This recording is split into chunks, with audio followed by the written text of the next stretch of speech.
The second chapter వచ్చేసి sectors of Indian economic activities, sectors of Indian economy. So సెక్టార్స్ని ఎలాగ చెప్పొచ్చు? Primary sector, secondary sector, tertiary sector, that is agricultural sector, manufacturing sector and service sector. Next formal sector, informal sector, organised sector, unorganised. Formal sector అంటే banks అవి, informal sectors అంటే money lend చేసేవాళ్ళు. Organised sector, unorganised sector అంటే labourers, ఆర్గనైజ్డ్గా ఉన్న labourers, వాళ్ళకి job security అవి ఉన్నది. అన్ఆర్గనైజ్డ్ సెక్టార్ అంటే వాళ్ళు డైలీ వేజ్ లేబరర్స్, ఎప్పుడు కావాలంటే అప్పుడు వచ్చి కాంట్రాక్ట్ లేబరర్స్, వాళ్ళు అన్ఆర్గనైజ్డ్ సెక్టార్ కింద ఉంటారనమాట. ఓకే, అది కాకుండా public sector, private sector. Public sector, private sector అంటే గవర్నమెంట్ స్పాన్సర్ చేసే, గవర్నమెంట్ ప్రొడ్యూస్ చేసి గూడ్స్ గవర్నమెంటే డిస్ట్రిబ్యూట్ చేసే పీపుల్కి పబ్లిక్ సెక్టార్ అవుతుంది. ప్రైవేట్ పీపుల్ ప్రొడ్యూస్ చేసి వాళ్ళు డిస్ట్రిబ్యూట్ చేసే పీపుల్కి ప్రైవేట్ సెక్టార్ అవుతుంది. Okay,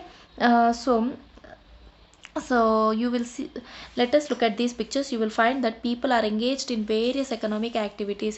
Some of these are activities producing the goods, okay, some others are producing the services. So these activities are happening everywhere around us every minute. So how do we understand these activities? One way of doing this is group them, classify them using important criteria. So these groups are also called as sectars antaru anamata. Ee groups ni sectars antaru, వాళ్ళని group చేసామంటే. So primary economic activities అంటే ఏమి? Primary economic activities అంటే production of goods and services.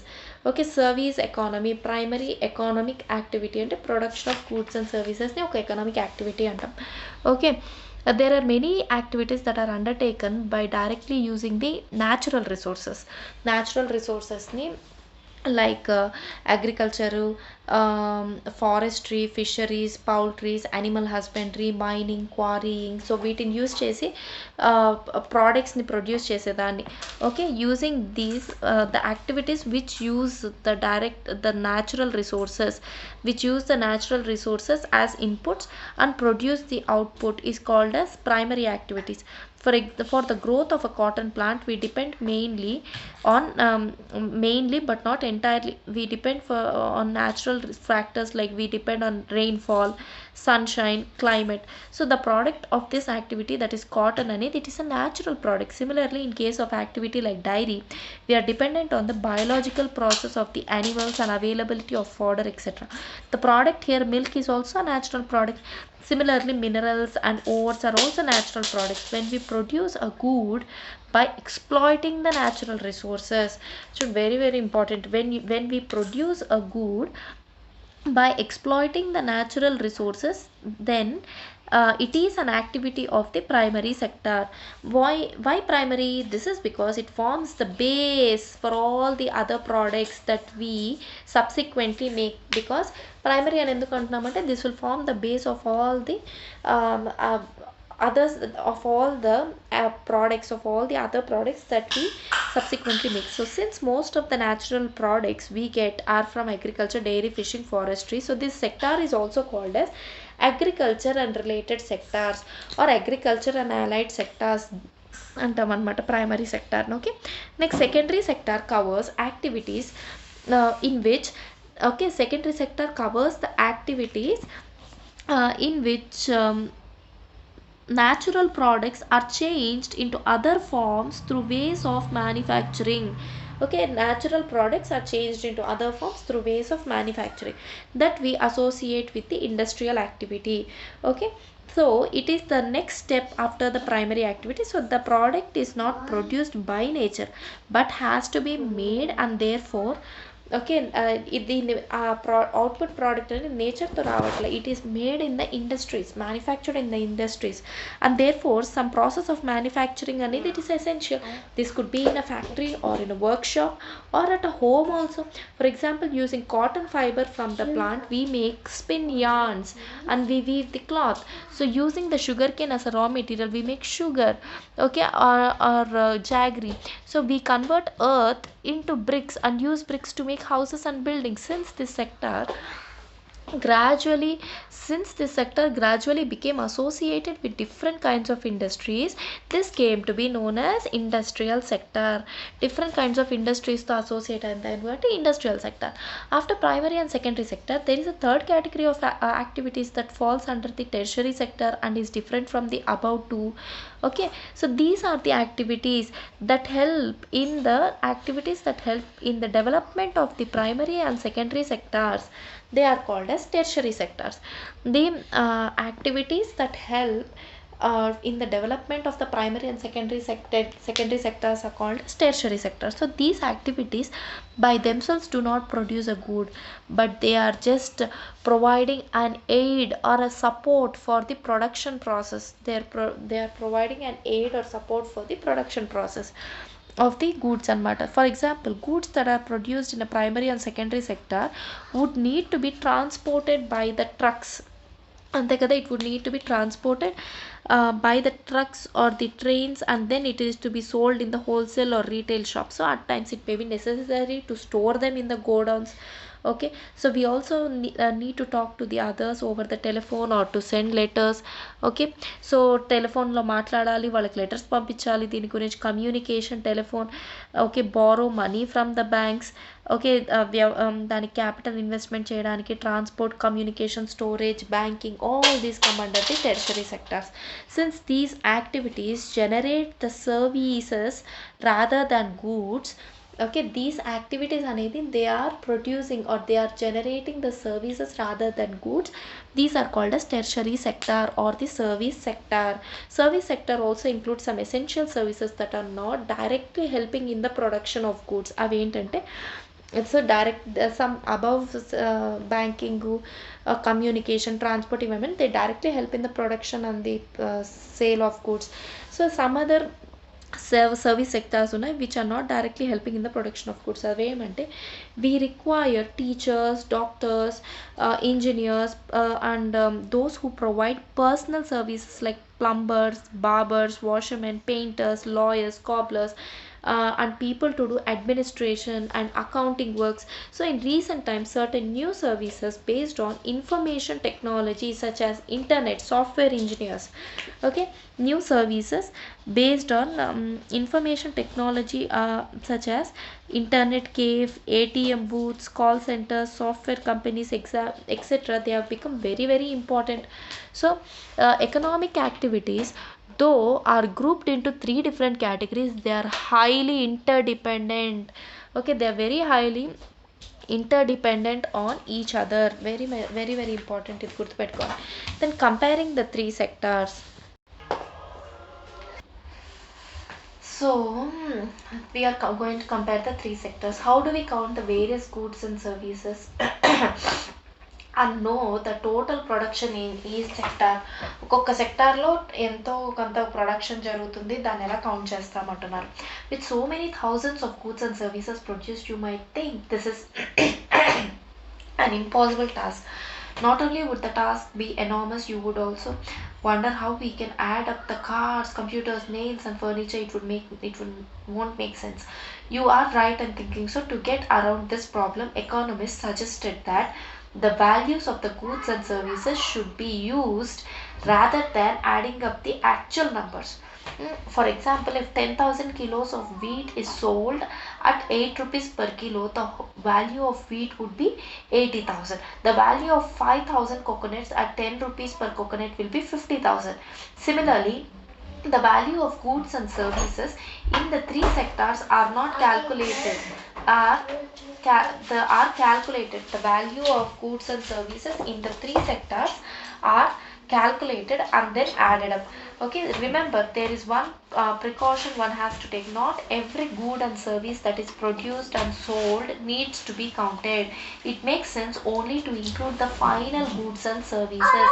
So total production in a sector lo telusukodaniki we need to count the total value of the goods and services produced in a sector. So intermediate goods we calculate only the value of final goods and services are calculated. Take for an instance a farmer who sells a wheat to a flour mill. for 8 rupees per kilo. The mill grinds the wheat and sells the flour to a biscuit company for 10 rupees per kilo. The biscuit company uses the flour and things such as sugar and oil to make 4 packets of biscuits. It sells biscuits in the market to the consumers at rupees 60 per kilo per packet. Rupees 60, that is 15 rupees per packet.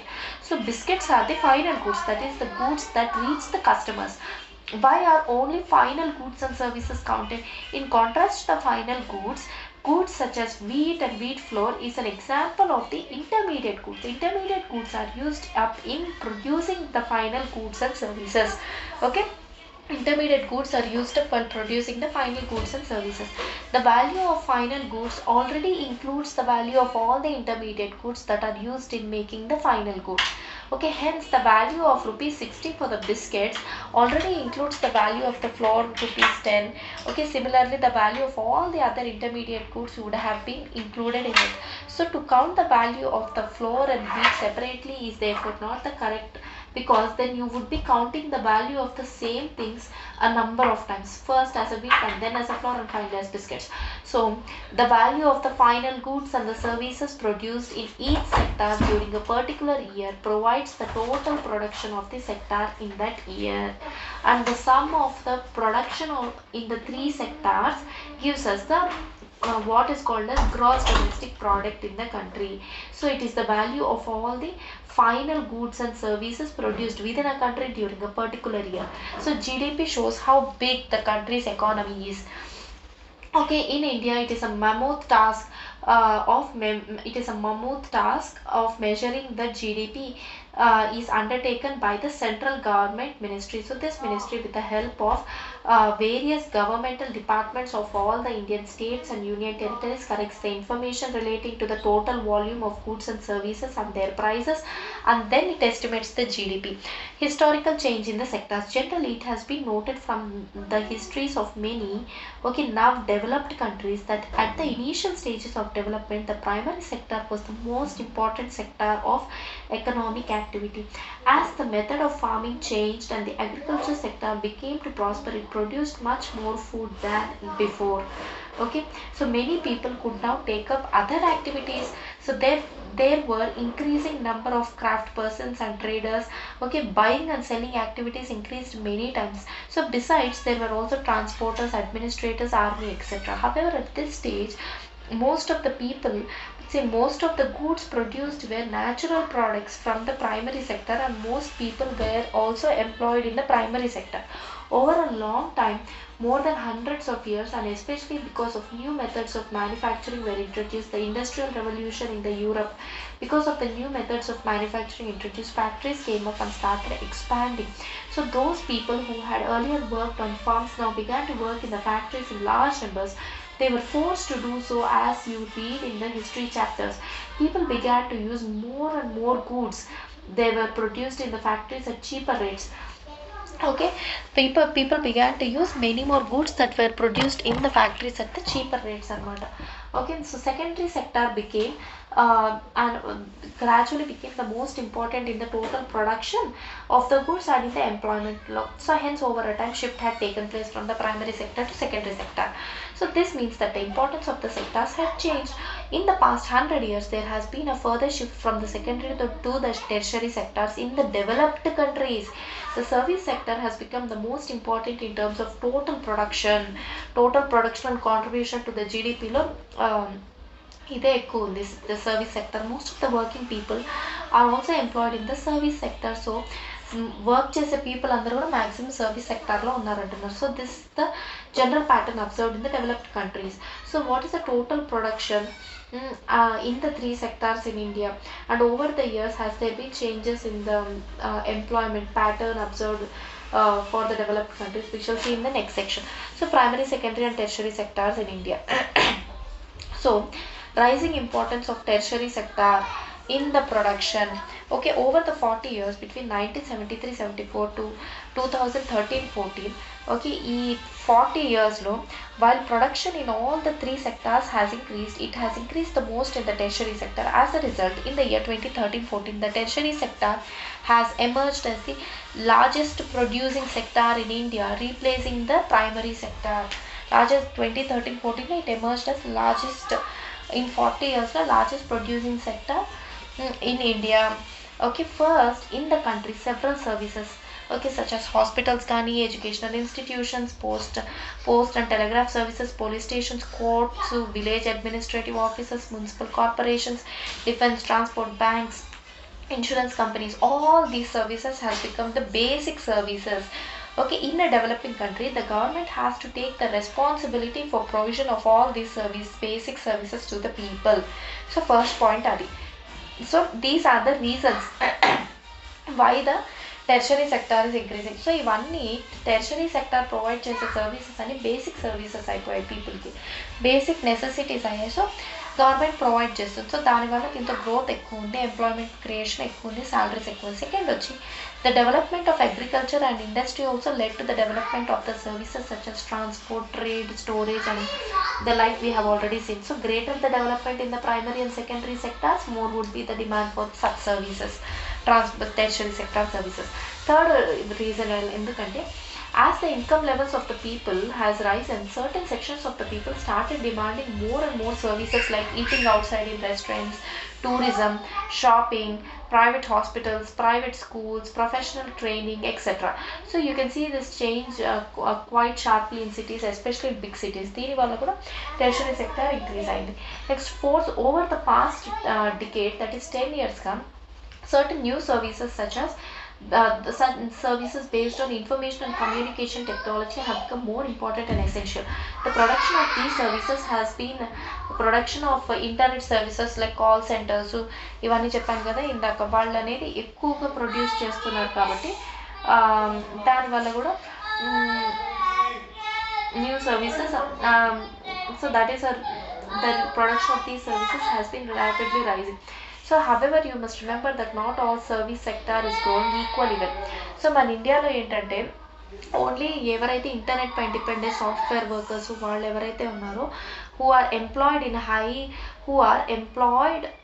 in highly skilled ప్లేసెస్లో and who are highly educated workers ఎవరైతే ఉన్నారో service సెక్టార్లో highly employed and highly skilled అలాంటి employment ఉన్న వాళ్ళే పెరుగుతున్నారు. So వాళ్ళు కాకుండా స్మాల్ షాప్ కీపర్స్, రిపేర్ చేసేవాళ్ళు, తోపుడు బండి వాళ్ళు, okay, transport persons etcetera, all these they barely manage earn a living. So and yet they perform these services because they have no alternative opportunities for their livelihood. Okay, so hence only a part of this tertiary sector and it is growing in importance. Okay, why are most people, where are most people employed? So graph 2 అనేది it shows the percentage share of the three sectors. Now you can directly see the importance of the sectors over 40 years. Okay, a remarkable fact about India is that while there has been a change in the share of GDP in the three sectors, a similar shift has not taken place in the employment. Okay, so it is because not enough jobs were created in the secondary and tertiary sectors. So why did a similar shift out of primary sector happen in case of employment? ఎందుకంటే because not enough jobs were created in secondary and tertiary sectors. Most of the people are still dependent on the agricultural sectors. So industrial output 40 years low, although it went up by 9 times, the employment only went up by 3 times. Okay, and same అలానే service సెక్టార్లో although the output went up by 14 times, the employment only went up by 5 times. Okay, so as a result more than half of the people are still in the primary sector, producing only 1/4 of the GDP, in contrast to the secondary and tertiary sector which produces 4/5 of the GDP, whereas they employ less than half of the people. So does this mean that the workers in agriculture are not producing as much as they could? Yes. So they are underemployed. What it means is that there are more people in the agriculture than it is necessary. So even if you move a few people out of that, the production is not affected. In other words, workers in the agriculture sector are underemployed. Okay, for instance, take a small farmer. So దీని ఏమంటున్నారు, the labor effect gets divided. So Lakshmi owning about 2 hectares of unirrigated land depend only on the rain and growing crops like Johar and Nara. All the 5 members of a family work in the plot throughout the year. Now why they have nowhere else to go for work, you will see that everyone is working, none sits idle. But in the actual fact their labor effort gets divided. Their labor efforts అనేది it gets divided. Each of one is doing some work and no one is fully employed. Okay, so this situation is called as underemployment. వాళ్ళకి పని చేస్తారు కానీ they are not able to do the work uh, with their full potential. They are working less than their full potential. They are not able to do work with their full potential తో work చేయట్లేదు వాళ్ళు. So they are underemployment.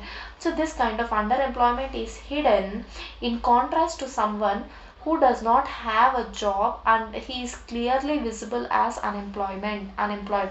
Okay, so it is also called as disguised unemployment. Okay, now supposing a landlord comes and hires one or two family members of the family to work for his land. Now they are able to earn some extra income through wages. So since you do not need five people to look after the small plot, two people moving out does not affect the production on the farm. So in the above example, two people may move to work in a factory. Once again, the earnings of the family would increase and they would also continue to produce as much from their land. Okay, so there are lakhs of farmers like Lakshmi in India. So this means that even if we remove a lot of people from the agricultural sector and provide them with proper work elsewhere, agricultural production will not suffer. The incomes of the people who take up the other work would increase. Okay, incomes would increase and the family income will grow. The underemployment can also happen in other sectors also. For example, there are thousands of casual workers in the service sector in the urban areas who search for daily employment. Okay, they are employed as painters, plumbers, repair persons and others doing odd jobs. Many of them don't find work every day. Similarly, if we see other people of the service sector on the streets pushing the cart or selling something else, they may spend the whole day but they will earn very little. So they are doing this because they do not have any better work opportunities. So how to create more employment? And so the government అనేది it can spend some money or banks can give them a loan. Okay, government వాళ్ళపైన కొంచెం money spend చేయొచ్చు.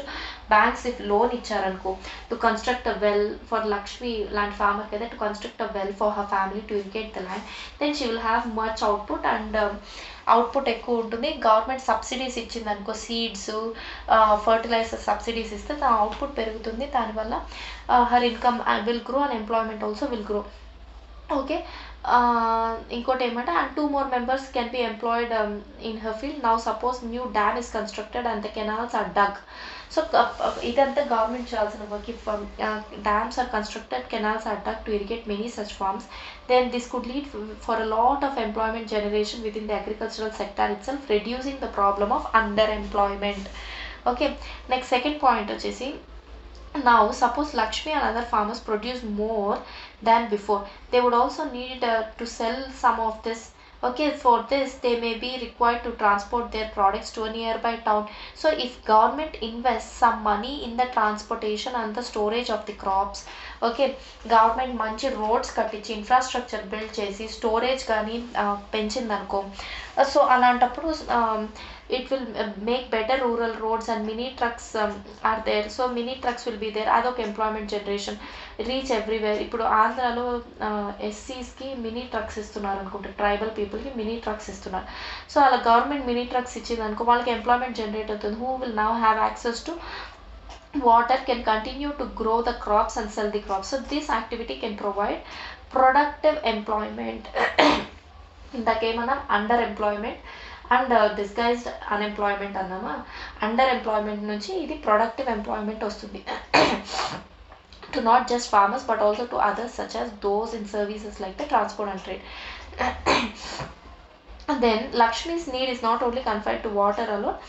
So వాళ్ళకి seeds కావాలి, fertilisers ఇవన్నీ కావాలి. So being a poor farmer she cannot afford. So she will go to a money lender and he will he will give it at a high interest rate అనమాట. So అలా కాకుండా ఒక local bank gives her a loan at a reasonable rate, then she will be able to pay okay all these in time and and cultivate her land. So this means that along with water we also need cheap agricultural credit, okay, to the farmers for farming to improve. Next other way వచ్చేసి to tackle this problem వచ్చేసి to promote local industries and services in the rural and semi rural areas. Okay, ఇండస్ట్రీస్ని సర్వీసెస్ని secondary and tertiary సెక్టార్ని promote చేయాలి rural and semi rural areas. ఎలాంటి industries ఒక చోట పోనీ దాల్ చిక్ పీస్ ఏదో పండిస్తారు అనుకో, అక్కడ ఒక దాల్ మిల్ పెట్టచ్చు, అక్కడ ఒక స్టోరేజ్ ఫెసిలిటీ పెట్టచ్చు. అంటే స్టోరేజ్ ఫెసిలిటీ వచ్చేసి టెర్షరీ యాక్టివిటీ, ఒక మిల్ వచ్చి ఇండస్ట్రీ వచ్చి సెకండరీ సెక్టార్ అనమాట. సో అలా పెట్టడం వల్ల opportunity to farmers to store there products like potatoes and onions and to cell them when the price is good in the villages near the forest areas. We can start the honey collection centers, apiculture, where farmers can come and sell wild honey.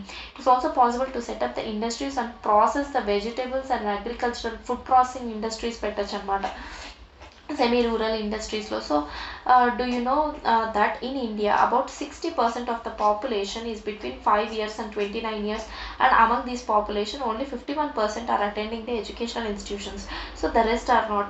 So they may be at home or many of them may be working as child laborers.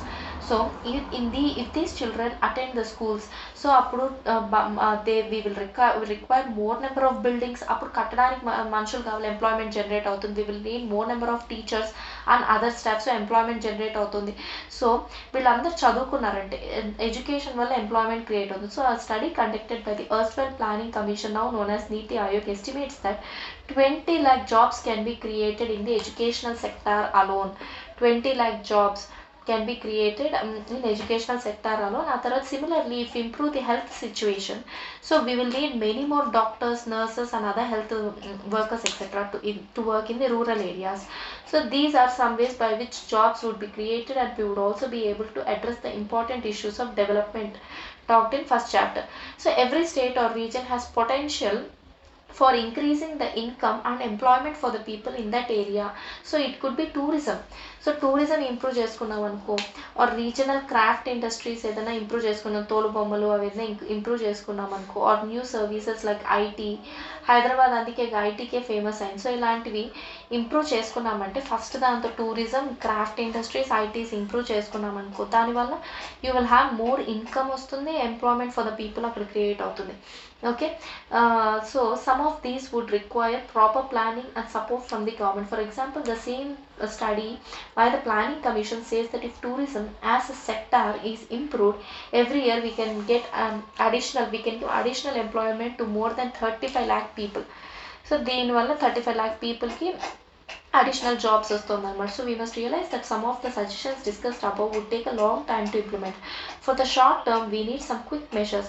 So recognizing this, the central government in India made a law implementing the right to work in about 625 districts in India. 625 districts in India. It is called as Mahatma Gandhi National Rural Employment Generation Act, Employment Guarantee. Okay, Rural Employment Guarantee Act of 2005. So under the Maganrega 2005, all those who are able to and are in need of work, okay, in the rural areas are guaranteed 100 days of employment in the year by the government. Okay, if they cannot provide, then they will give the unemployment allowances to those people. The types of work that could if in future help to increase the production from the land will be given preference under this act. Okay, now division of the sectors as organized sectors and unorganized sectors చూద్దాం. Okay, so let us examine another way of classifying the activities in the economy. Okay, this looks at the way people are employed. What are their conditions of work? Are there any rules and regulations that are followed as regards? Okay, so Kanta works in organized sector. Okay, organized sector covers those enterprises or places of work where terms of employment are regular employment, and therefore people have assured work. So okay, first regular employment ఉంటుంది, దానివల్ల assured work ఉంటుంది, assured pay ఉంటుంది. They are registered by the government.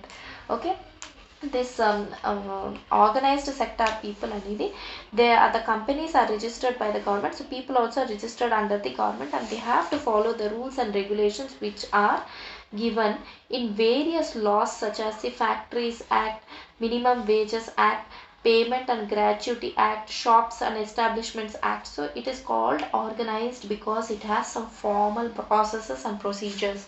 It is called formal because it has some formal procedures and processes. So some of these people may not be employed by anyone, but may work on their own, but they too have to register themselves with the government and follow the rules and regulations. Okay, so some of the people not employed by anyone, but even they have to follow, they have to register themselves with the government and follow the rules and regulations అనమాట shopkeeper అట్లా.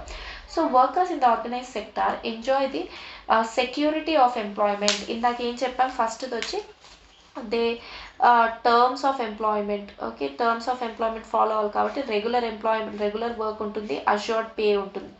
Okay, second వచ్చి security of employment ఉంటుంది. Security of employment, so they are expected to work only for fixed number of hours. Okay, working conditions బాగుంటాయి, they are only the security of employment ఉంటుంది, fixed number of hours పనిచేయాలి. If they work more they have to be paid overtime by the employer. So they also get several other benefits from the employers. So what are their benefits? They get paid leave, payment during holidays, provident fund, gratuity, etc. Provident fund వస్తుంది, gratuity వస్తుంది, paid leaves దొరుకుతాయి, payment during the holidays దొరుకుతాయి. So they are suppose to get medical benefits. Okay, medical benefits, maternity leave, child care.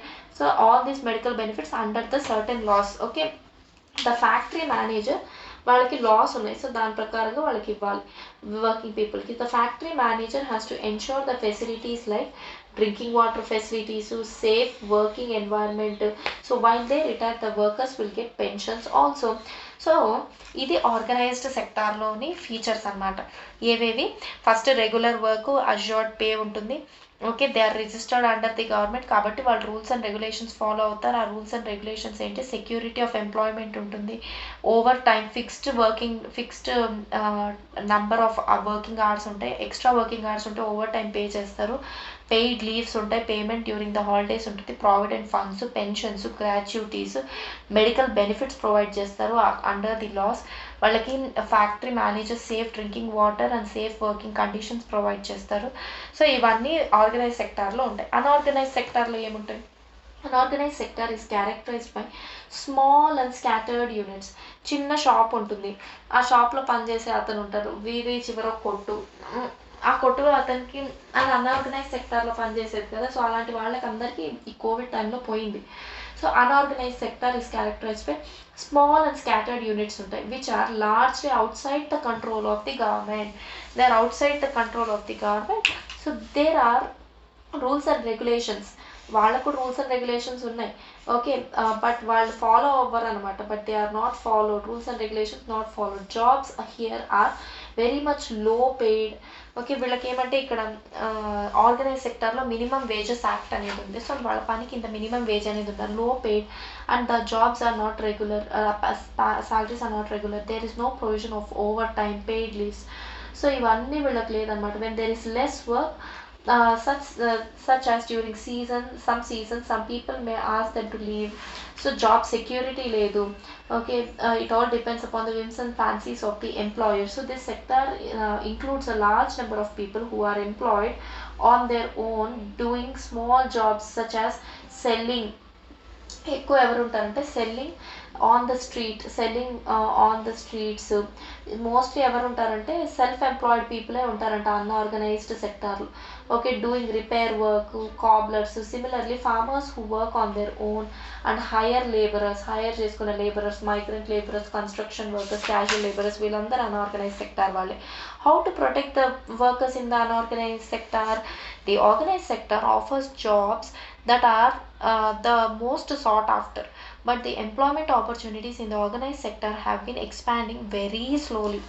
Okay, organise సెక్టార్లో employment opportunities అనేవి చాలా తక్కువగా expand అవుతున్నాయి. So it is also common to find many organise sector enterprises in the unorganised sector. అంటే organised సెక్టార్లో ఉండాల్సిన enterprises unorganised సెక్టార్లో కూడా ఉన్నాయని చూడడానికి సర్ప్రైజ్ అవుతాం. So they adopt such strategies to evade the taxes. అసలు ఎందుకు ఆర్గనైజ్ సెక్టార్లో ఉండాల్సిన వాళ్ళు అన్ఆర్గనైజ్డ్కి వస్తున్నారంటే టు ఎవేట్ ది ట్యాక్సెస్ ఎగ్గొట్టడానికి, to refuse to follow the rules and regulations to protect the labourers. So as a result large number of workers are force to enter into the unorganised sector jobs which pay them very low salary, so they are often exploited, okay, and not paid a fair wage, so their earnings are low and not regular. Okay, these jobs they are exploited, not paid a fair wages, salaries pay cheyaru, takku salaries pay chestaru, adi regular salaries pay cheyaru. These jobs are not secure and they have very low benefits. Since 1990s it is common to see a large number of workers losing their jobs in the organized sector also. So these workers are forced to take up the jobs in unorganized sector with low earnings. So ఈ recession అవి వచ్చినప్పుడు jobs పోతాయి కదా organise సెక్టర్లో, వాళ్ళు unorganised సెక్టర్లో jobs తీసుకుంటున్నారు with low earnings. Hence besides the need for more work ఉంటుంది, లెస్ పే ఉంటుంది. There is also a need for protection and support of the workers in the unorganised. వాళ్ళకి protection ఉండాలి, వాళ్ళకి support ఉండాలి అని చూస్తున్నారనమాట. మోర్ జాబ్స్ ఉండాలి, protection ఉండాలి, సపోర్ట్ ఉండాలి. Who are these vulnerable people who need protection in the rural areas? The unorganised sector mostly comprises of the landless agricultural labourers, small and marginal farmers. Okay, vulnerable people ఎవరు unorganised సెక్టార్లో ఉన్న వాళ్ళంటే landless agricultural labourers, small and marginal farmers, share croppers and the artisans like weavers, blacksmiths, carpenters, goldsmiths. So nearly 80% of the rural households in India are in small and marginal farmer category. In the last class lo kuda chusam. Okay, ఇదేంటి 80% of the rural household in India are in small and marginal farmer కేటగిరీస్లోనే ఉన్నారనమాట. So అది దాంతో చూసాం అనుకుంటా. So 80% of the people అనేవాళ్ళు small and marginal farmer కేటగిరీలోనే ఉన్నారు ఇండియాలో farmers. So these farmers need to be supported through adequate facility for timely delivery of seeds, agricultural inputs, credit, storage facilities and marketing outlets etcetera. So in the urban areas unorganised sector comprises of workers in the small scale industries. Okay, small scale ఇండస్ట్రీస్లో పనిచేసే వాళ్ళు, okay, casual workers ఉంటారు కదా, construction workers, casual workers in construction, trade and ట్రాన్స్పోర్ట్లో పనిచేసే construction workers వాళ్ళు, and those who work as street vendors. Okay, street vendors, head load workers, okay, garment makers, rag pickers, etc. So small scale industry also needs government support. So ఎంఎస్ఎంఈస్కి ఇది చేశారు కదా, అందుకే వాళ్ళందరినీ organise సెక్టార్లో ఉన్న MSMEs అందరికీ హెల్ప్ చేశారని చెప్పారు. Okay, government support for procuring raw materials and marketing the output. Okay, then the casual workers in both the rural and urban areas needs to be protected. Okay, we also find majority of the ఈ workers ఎంత SC ఎస్టీస్ నుంచే ఉంటారు, SC, schedule caste, tribes and backward communities నుంచే ఉంటారు most of the workers. Okay, so themselves in the unorganized సెక్టార్స్లో ఉంటారు వీళ్ళు. So besides getting irregular లో work they also face social discrimination. ఇదే కాకుండా పాపం వాళ్ళకి సోషల్ డిస్క్రిమినేషన్ కూడా ఫేస్ అవుతూ ఉంటారు అనమాట. సో వాళ్ళకి సపోర్ట్ కావాలి, గవర్నమెంట్ సపోర్ట్ ఉండాలి, గవర్నమెంట్ ప్రొటెక్షన్ ఉండాలి, మోర్ జాబ్స్ క్రియేట్ చేయాలన్నమాట. Next sectors in terms of ownership. అప్పుడు ఎలా డిఫైన్ చేస్తాం? పబ్లిక్ సెక్టార్, ప్రైవేట్ సెక్టార్గా చూస్తాం అనమాట. So in public sector the government owns most of the assets, okay, and it provides all the services. Okay, in private sector the ownership annava in terms of ownership. So in public sector the government owns most of the assets and it provides all the services. In private sectors ownership and of the assets and delivery of the services is in the hands of private individuals. Okay, so railways and post office example of public sector, and TISCO, Tata Iron and Steel Company Limited, or Reliance Industries, RIL, Reliance Industries Limited are privately owned sectors. Activities in the private sectors are guided by the motive to earn the profits. So private sector activities are guided to earn more profits. So to get such services we have to pay them the money to these individuals and the companies. The purpose of the public sector is not to just earn profits but to provide, okay, to good services to the people anamata. So government will raise money through taxes. Taxes లో వచ్చిన డబ్బుని government తీసుకొని taxes other వేస్లో వచ్చిన government తీసుకొని and to other way to meet and పీపుల్కి services provide చేస్తుంది government. Like మనకేమంటే roads, okay, roads provide చేస్తుంది, డ్యామ్స్ కట్టిస్తుంది. So modern day government spend a lot of on the activities anamata. What are these activities? Let us see. Why do government spends on these activities? There are several things needed by the society. Public health centers, elementary education, ivanni anamata. So these are several things needed by the society as a whole, but which the private sector will not provide at a reasonable cost. Reasonable cost lo provide cheyalem, but people ki very much kavali. So why some of these need spending large sums of money which are way beyond the capacity of the private sectors. Okay, so also collecting money from thousands of people who use these facilities is not easy. So even if they do provide these things, they would charge a high rate for their use. Okay, so examples are construction of the roads, bridges, construction of roads, construction of the bridges, railways, harbors construct cheyadamu, then generating the electricity, providing the irrigation through dams, etc. So thus governments have to undertake such heavy spending and ensure that these facilities are available to everyone. Okay, there are some activities which the government has to support. Okay, so the private sector may not continue their production or business unless the government encourages it. For example, selling the electricity. So కొన్నిసార్లు private పీపుల్ని support చేయడమే కాకుండా private public sector public government through public sector companies పీపుల్ని support చేయడమే కాకుండా government అనేది వీళ్ళని private sector వాళ్ళని కూడా సపోర్ట్ చేయాలి. So through selling discoms electricity produce చేస్తే డిస్కామ్స్ ఉంటాయి కదా, డిస్ట్రిబ్యూషన్ కంపెనీస్ అనేవి ప్రైవేట్లో ఉన్నాయి. సో వాళ్ళకి selling of electricity at the cost of generation May push the cost of production of the goods in many industries. Okay, so many units, especially small scale units, might have to shut down. So అంటే electricity ఎంత రేట్లో produce చేస్తున్నామో అంత రేట్లో పీపుల్కి ఇస్తే కొనుక్కొని use చేయడం కష్టం. సో ఆ small scale industries shut down చేసుకోవచ్చు. సో అలాంటప్పుడు గవర్నమెంట్ ఏం చేస్తుంది? Government here steps in by producing the electricity and supplying the electricity at the rates which the industries can afford. So government will bear the part of the cost. So వాళ్ళు ఏ afford చేయగలరో ఆ ప్రైస్కి ఇస్తారు, government ఆ ఖర్చు అంతా భరిస్తుంది. Similarly the government of India buys wheat and rice from the farmers at a fair price that it stores in the godowns and sells at a lower price to the consumers through ration shops. So you have read about this. So the government has to bear the cost. So there are large number of activities which are primary responsibility of the government. The government must spend on this, providing the health and education facilities, okay, running the proper schools and providing the quality education, particularly elementary education. Okay, because India's size of illiterate population is one of the largest in the world. Similarly, we know that only half of India's children, nearly half of the India's children are malnutrition and quarter of them are critically ill. Half of the children malnutrition unnaru, 1/4 of the children critically ill unnaru. So infant mortality rate అనేది చాలా ఎక్కువ ఉంది ఇండియాలో. Okay, ఒడిస్సాలో 45 ఉంటే మధ్యప్రదేశ్లో 47 ఉంది. So government also needs to pay attention on this aspect, human development and providing safe drinking water, housing facilities for the poor and food and nutrition provide చేయాలి, housing, water. So అలా poorest of the poor పీపుల్కి provide చేయాలన్నమాట. So దీనివల్ల increase అవుతుంది development.